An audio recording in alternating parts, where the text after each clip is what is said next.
আরজিকরের ঘটনায় এবার এক্স হ্যান্ডেলে পোস্ট করলেন অমিত মালব্য এবং সেই পোস্টের মাধ্যমে তিনি উল্লেখ করেছেন যে রাজ্য সরকার গোটা ঘটনাকে ধামাচাপা দিতে চাইছে।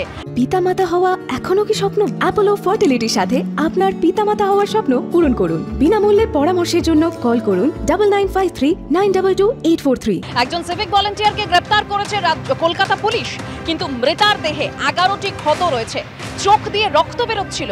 অভিষেক বন্দ্যোপাধ্যায় এই ধরনের অপরাধে এনকাউন্টারের পরামর্শ দিয়েছেন। এটা ভয়ঙ্কর নয়, প্রাতিষ্ঠানিকভাবে রাজ্যের মদতে খুন। এক্স হ্যান্ডেলে পোস্ট অমিত মালব্যর। আন্দোলনকারীদের মুখ বন্ধ না করে সিবিআই এর হাতে তদন্ত তুলে দিন মমতা বন্দ্যোপাধ্যায়।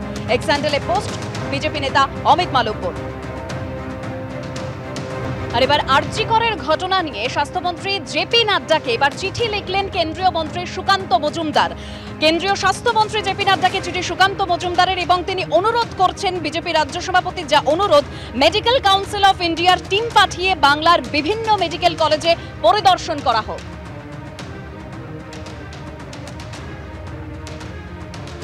আমি আরজিকর নিয়ে চিঠি লিখেছিলাম যে আরজিকরে একের পর এক দুর্নীতি হচ্ছে, সেই দুর্নীতির অভিযোগ প্রিন্সিপালের দিকে যাচ্ছে, এর তদন্ত হওয়া উচিত, তাকে সরিয়ে তদন্ত হওয়া উচিত। আমি শুধু তাই নয়, আমি আগামীকাল বা আজকে আমি জেপি নাড্ডা সাহেবকে চিঠিও দিচ্ছি যে প্রয়োজনে এমসিআই এর টিম পাঠানো হোক, দেখা হোক যে রাজ্য সরকারি মেডিকেল কলেজগুলোতে পরিকাঠামো ঠিক আছে কি নেই। যদি পরিকাঠামো ঠিক না থাকে তাহলে তো সেখানে পড়াশোনা চলতে পারে না।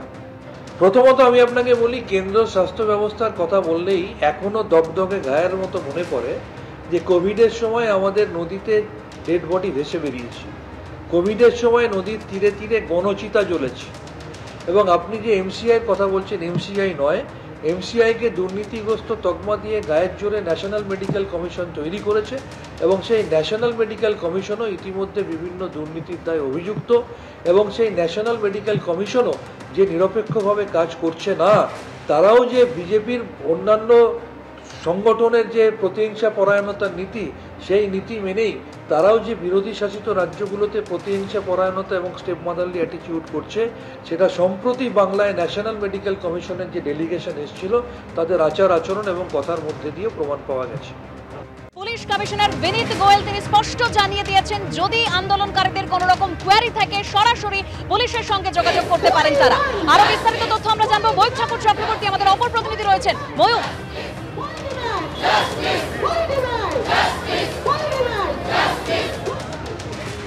এমার্জেন্সি তার ভেতর মিটিং করলেন স্টুডেন্টসদের সঙ্গে, দফায় দফায় মিটিং হলো, বাইরে বিক্ষোভ কর্মসূচি চলছে এবং এই প্রেক্ষিতে এর আগে স্টুডেন্টসরা বেরিয়ে মিটিং থেকে এসে বললেন যে তারা এখনো স্যাটিসফাইড নন পুলিশি তদন্তে। এবং তারপরই বিনীত গোয়েল কলকাতা পুলিশ কমিশনার তিনি নিজে বেরিয়ে এসে বললেন ছাত্ররা যা যা আর্জি করবে পুলিশ সমস্ত কিছুতে কোঅপারেট করতে রাজি আছে।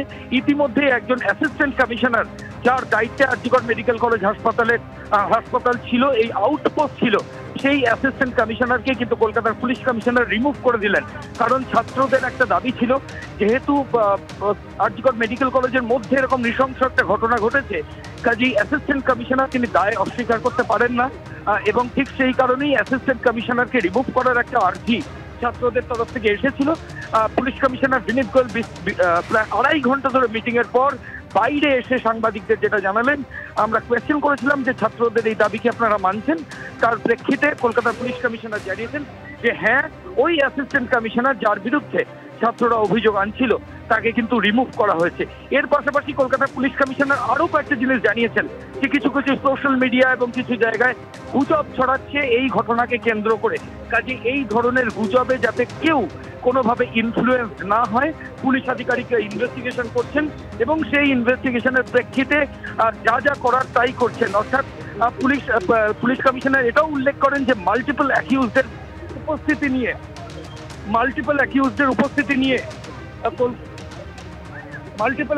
উপস্থিতি নিয়েও কিন্তু পুলিশ কমিশনার বলেন। আর তাকে প্রশ্ন করা হয়েছিল, কারণ ছাত্রদের একটা সেকশন থেকে সমাজের বিভিন্ন বিশিষ্টজন তারাও বলছিলেন যে এই ঘটনায় ইনজুরি মার্ক দেখে মনে হচ্ছে অনেক অভিযুক্ত থাকতে পারে। এই নিয়েও কলকাতার পুলিশ কমিশনারের স্পষ্ট বক্তব্য যে পুলিশের মতো ইনভেস্টিগেশন করছে, একজনকে অলরেডি অ্যারেস্ট করা হয়েছে, সমস্ত ধরনের তদন্ত চলছে, কোনো ধরনের গুজবে যাতে কেউ কোনোভাবে ইনফ্লুয়েন্স না হয় এবং যে অ্যাসিস্ট্যান্ট কমিশনারের বিরুদ্ধে ছাত্ররা অভিযোগ করছিল যে তিনি কাস্টোডিয়ান, অর্থাৎ তিনি হাসপাতালের দায়িত্বে রয়েছেন নিরাপত্তার, তিনি কি করে দায় অস্বীকার করতে পারেন? সেই প্রেক্ষিতে কিন্তু সেই অ্যাসিস্ট্যান্ট কমিশনারকে আরজি কর মেডিকেল কলেজ হাসপাতাল থেকে রিমুভ করলো বা সরিয়ে দিল কলকাতা পুলিশ।